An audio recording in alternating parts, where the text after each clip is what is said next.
Hello.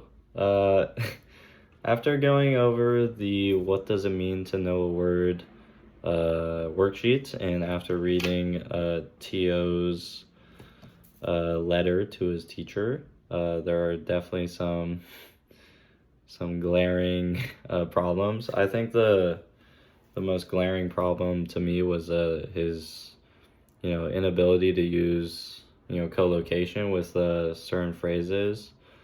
I'd say, for example, it one of them is it comes without speaking that your class is the best, and I'd say a better phrase or a more commonly used phrase would be it goes without saying that your class is the best.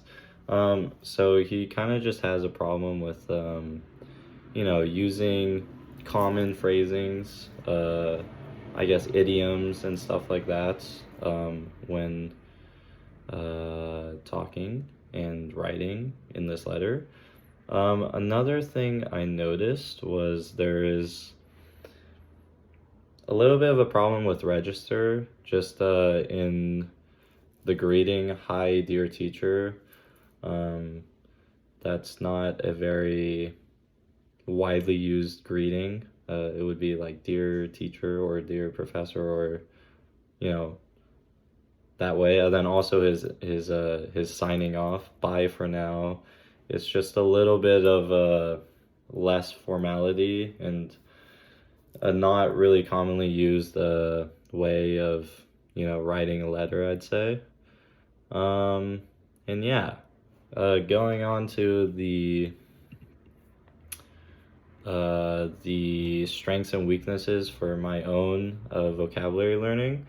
Um, I am currently learning Korean right now, and so I would say a strength of mine would be getting meanings from context especially when like listening, doing listening activities or reading activities.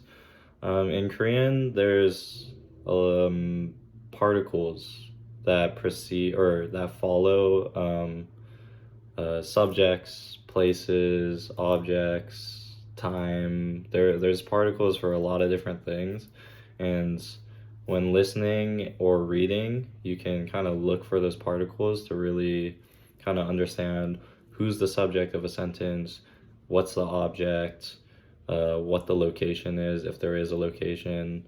Um, and I think I'm pretty good at getting those things down. Um, I'd say a weakness for me would be kind of,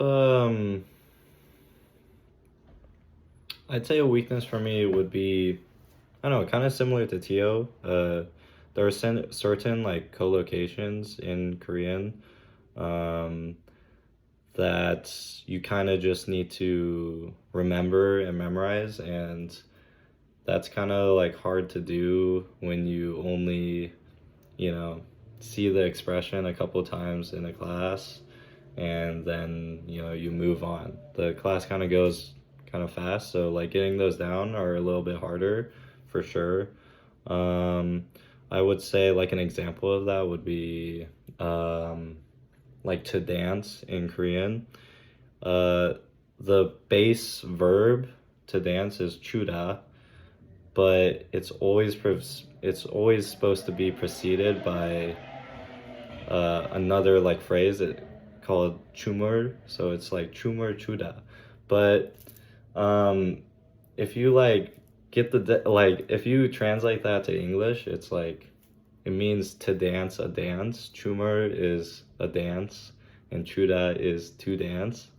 And so it didn't really make sense to me at first, that like kind of like collocation, but to say you want to dance or like I am dancing, you always have to have a chumor preceding the verb chuda to kind of like get your point across. You can't just have the chuda.